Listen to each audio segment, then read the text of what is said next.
So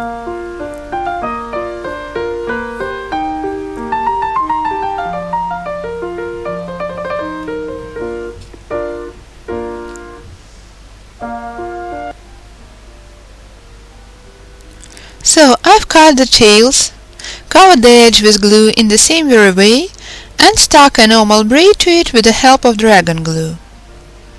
It is a good idea to trim an edge when you've got a complete circle.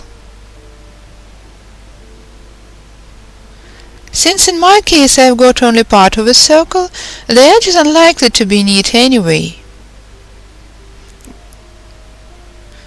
Besides, if I decided to perform edge trimming, I would have to lengthen the poles, so to my mind it is easier and better to cut the tails and carefully mask the stubs with a braid.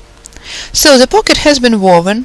The only thing left is to weave a shelf and a handle to hang an article onto the wall. In order to weave a shelf, at first I've tried using empty tea boxes.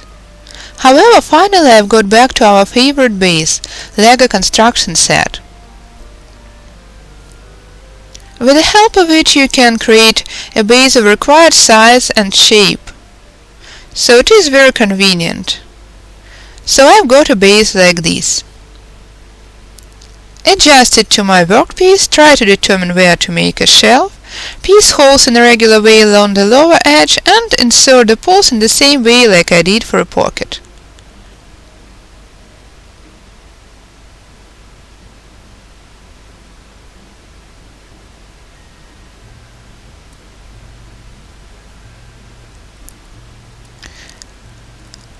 As a result, I've got loops like these from the back side and poles sticking from the front side. And start weaving a shelf in the rope-like technique like I do for the whole article.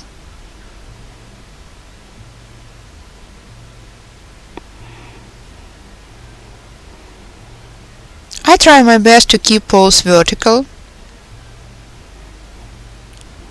While weaving, I leave working tubes sticking in order to use them as side poles afterwards. Let me show you the way I do.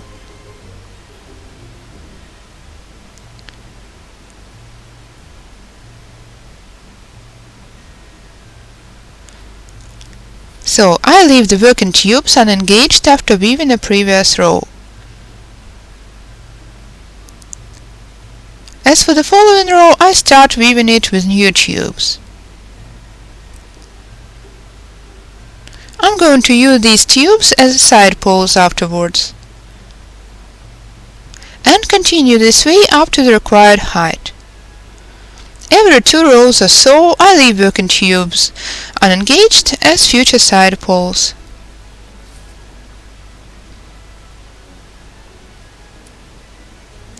So, when the shelf bottom is finished, let's adjust the base, leave the poles and continue weaving.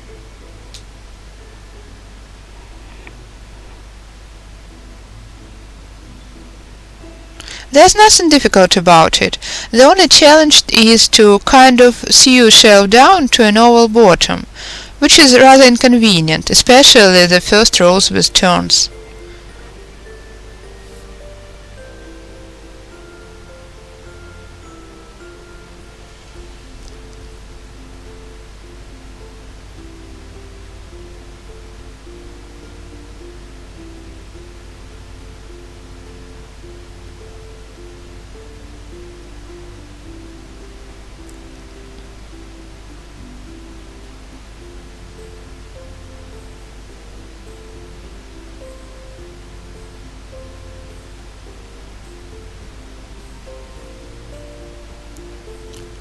So let's lead one of the working tubes to the wrong side and kind of sew the shelf to the base.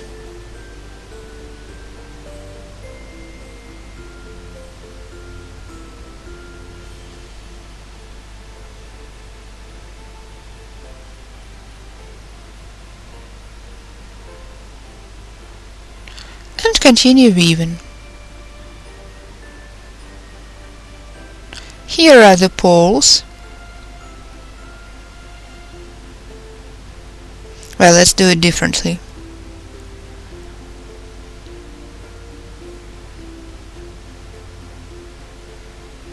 Again, I've reached the most inconvenient point, sewing down to the base, as I call it.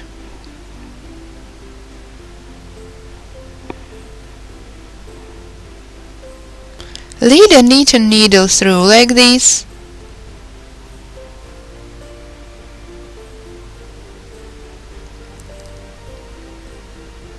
Insert it into a tube and drag the tube through. Be careful, try your best not to break the tube.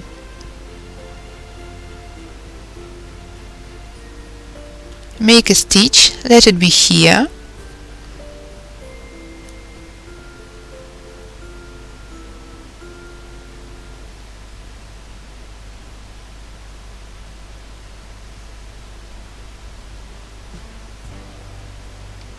The stitch is ready. Lead the tube out and weave the next row. And this way I sew each row to the upper pocket down to the base.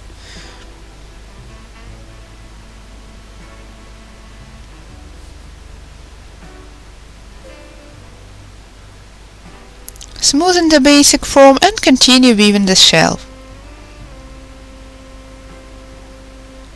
After both the pocket and the shelf have been woven, the only thing left is to weave a handle to hang it to the wall and to decorate the edge. So let's weave a handle. It's up to you to choose the way to weave it. There are lots of them presented at our website. I've woven all the previous handles in the braid-like technique. I mean handles for my previous shells and owls. This time I'd like to try a different type of a handle. You can find it at our website as well.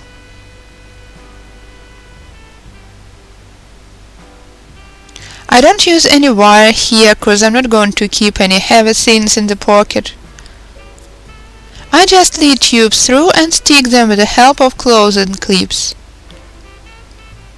After which I entwine them with a standard way. I will share the link to the handle so you can easily create a handle like this too.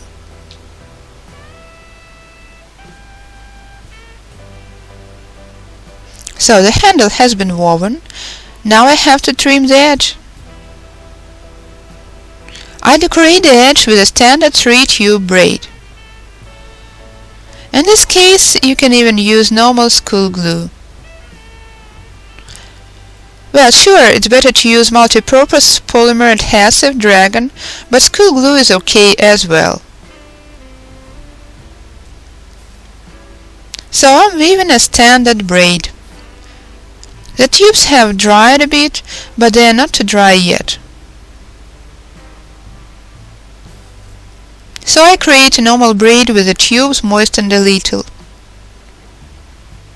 I braid it up to the required length and then adjust it to the edge with the help of school glue and clothing clips. Let it fasten and the edge is trimmed.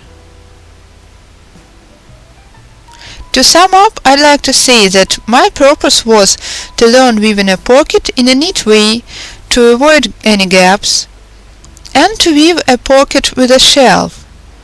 I mean, I wanted to attach a shelf to a pocket in a neat looking and easy to weave way.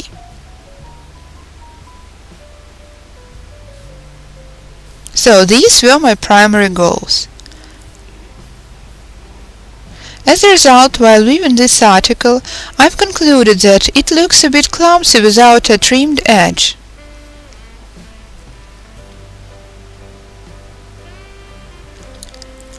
So my second decision was to replace a round shape with an oval one, cause a pocket has to be practical. I mean, I'd like to keep things like combs in it, for example.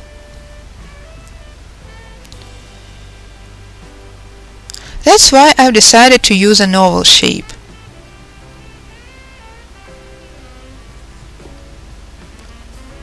This way I get a more usable and more spacey pocket, suitable for keeping different things in it.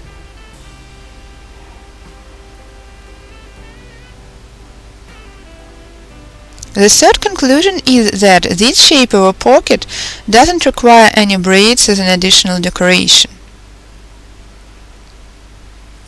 On the example of this article, I've shown you the optimal technique to avoid gaps, incomplete rows.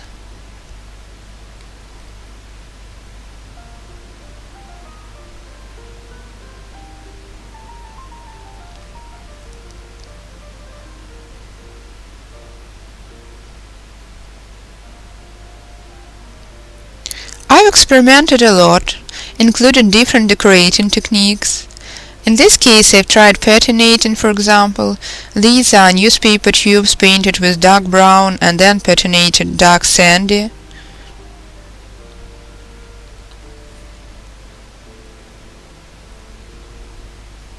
So, as a result of my experiments, this article has been woven like a rural carpet. In this article, I've succeeded in creating all the goals I had: a neat pocket, a neat way of attaching a shelf in the process of weaving, and a nice-looking edge decoration. Well, I believe I've managed to answer all the questions asked. I wish you good luck and persistence in reaching your goals.